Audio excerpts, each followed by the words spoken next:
අයිබෝන් සාදරයෙන් පිළිගන්නවා SL Flowers YouTube channel එකට. අපි අද ඔබට ගෙනල්ලා තියෙන්නේ ඉන්ඩෝර් ප්ලාන්ට් එකක් විදියට පාවිච්චි කරන්න පුළුවන්. ඒ වගේම හැමෝම කැමති බොහොම වැදගත් වටිනා ශාකයක් පිළිබඳව ඔයාලා දැනුවත් කරන්න.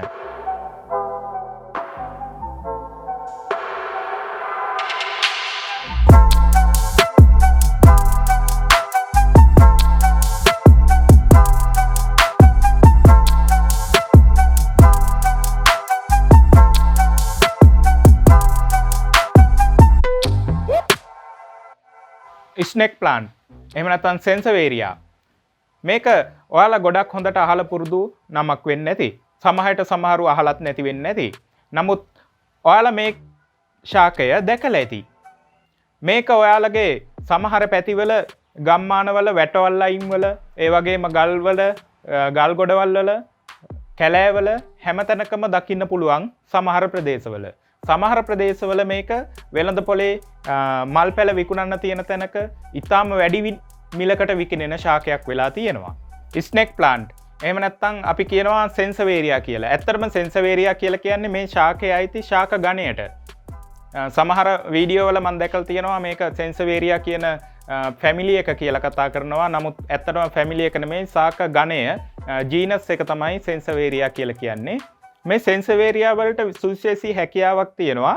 වායුගෝලයේ තියෙන කාබන් ඩයොක්සයිඩ් මුළු දවස පුරාම උරාගෙන මුළු දවස පුරාම ඔක්සිජන් ලබා දීමේ හැකියාවක් තියෙනවා. ඒ කියන්නේ රාත්‍රී කාලයේදීත් මෙයා ඔක්සිජන් පිට කිරීමේ හැකියාවක් තියෙනවා.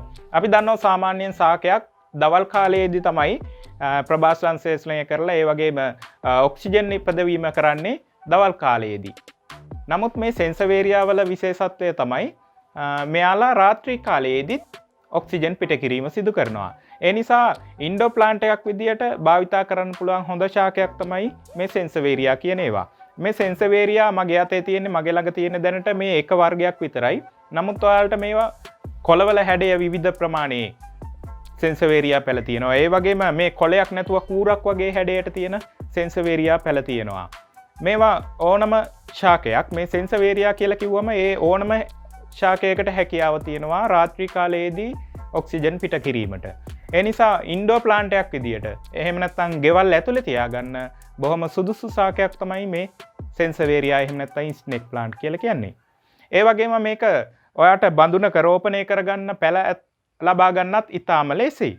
මේ වගේ පැල ලබා ගන්න මේ වගේ රයිසෝමයෙන් පැල මොරෙයන් ආකාරයට පැල විශාල සංඛ්‍යාවක් හැදෙනවා. ඒ නිසා ඒ පැල වෙන් කරලා ඔයාට පැල වෙන් කර ගැනීමේ හැකියාවක් තියෙනවා. ඒ වගේම මේ පත්‍රේනුත් ඔයාට පැල ලබා ගන්න පුළුවන්. මේ පත්‍රය කපලා මම ඉස්සරහදී වීඩියෝ එකක් අරන් එන්නම් පැල රාශියක් ලබා ගන්න ක්‍රම තියෙනවා. ක්‍රම ගොඩක් තියෙනවා.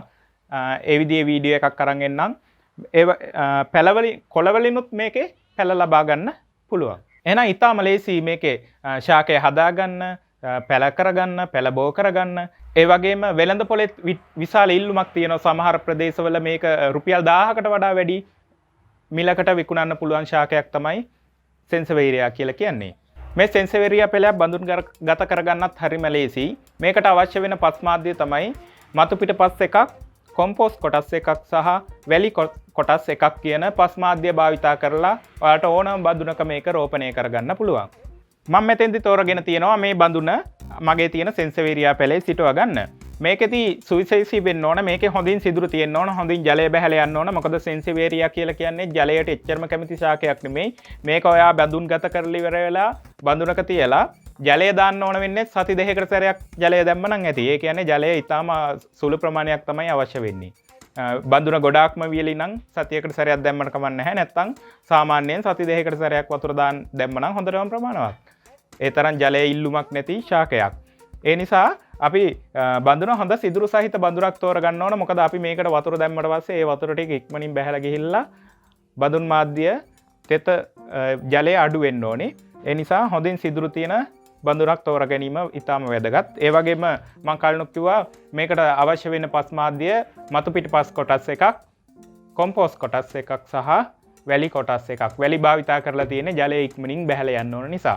ඔයාලට මේවා පැලෙන් පැලේට පස් මාධ්‍ය මතක තියාගන්න අවශ්‍ය නැහැ. අවශ්‍ය වෙන්නේ ඔයාලා දැනගන්න ශාකයට අවශ්‍ය මොන වගේ තත්ත්වයන්ද කියලා. ඒ තත්ත්වයට ගැලපෙන පස් මාධ්‍යයක් සාදාගත්තා නම් හොඳටම ප්‍රමාණවත්. බඳුනේ පතුලට මම කොන්ක්‍රීට් ගල් කුඩා ගල් කැබලි ටිකක් දාගන්නවා මේ ආකාරයෙන්. ඊට පස්සේ බඳුන මම කලින් සාදාගත්ත පස් මාධ්‍යයෙන් පුරව ගන්නවා.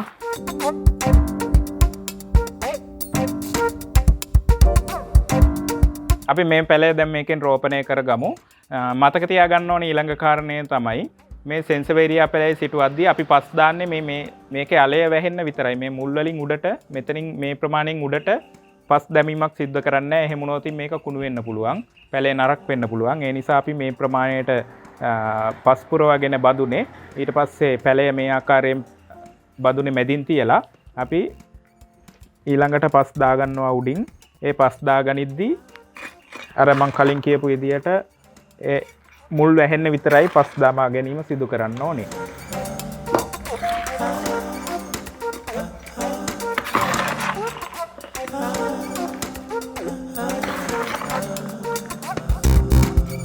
දැන් අපි මේ සෙන්සවේරියා පැලය එහෙම නැත්නම් ස්නේක් ප්ලාන්ට් පැලය අපේ බඳුනේ රෝපණය කරගෙන ඉවරයි. මේක ටික කාලයක් යනකොට මේ වගේ අලුතෙන් පැල දාලා මේ බඳුන පිරෙන්න ලස්සනට හැදෙනවා. ඒ නිසා අපිට එක පැලයක් මේ විදියට බඳුනක සිටව ගත්තා නම් හොඳටම ප්‍රමාණවත්. ඔයා මේ ස්නේක් ප්ලාන්ට් එක ඉන්ඩෝර් ප්ලාන්ට් එකක් විදියට එහෙම නැත්නම් ඔයාගේ ගේ ඇතුලේ තියා ගන්නවා නම් මේකට සාමාන්‍යයෙන් ආලෝකයක් වැටෙන විදියට ජනේලයක් ළඟින් වගේ තියන්න පුළුවන් නම් වඩාත් හොඳයි. ඒ වගේම මේක ගේ ඇතුලේ තියනවා නම් සතියකට සැරයක් විතර හොඳින් හිරු එළිය වැටෙන ස්ථානයක එළියේ තියලා තියන්න එක දවසක්. අනිත් දවස් වලට ගේ ඇතුලේ තිබ්බට ගැටලුවක් නැහැ. ඒ වගේම මේකේ බඳුන තෙතමනේ නැත්තම් විතරක් ජලය දාන්න. හොඳින් තෙතමනේ තියෙන වෙලාවට ජලය දැමීම අවශ්‍ය වෙන්නේ නැහැ. අපි විශ්වාස කරනවා ඔයාට අද වීඩියෝ එක ගොඩක් වැදගත් වෙන්නේ නැති කියලා. ඒ වගේම මේ සෙන්සවේරියා ස්නේක් ප්ලාන්ට් ගැන ඉස්සරහදී තවත් වීඩියෝ කීපයක් අරන් එන්නම්. කොහොමද පැල ලබාගන්නේ, කොළ වලින් කොහොමද අලුත් පැලයක් ලබාගන්නේ, මේ ආදී කරුණු සම්බන්ධයෙන් නැවත මේ වගේ වටිනා වීඩියෝ එකක් අරගෙන එන තෙක් සමුගන්නවා ඔබෙන්. ඔබට සුබ දවසක්.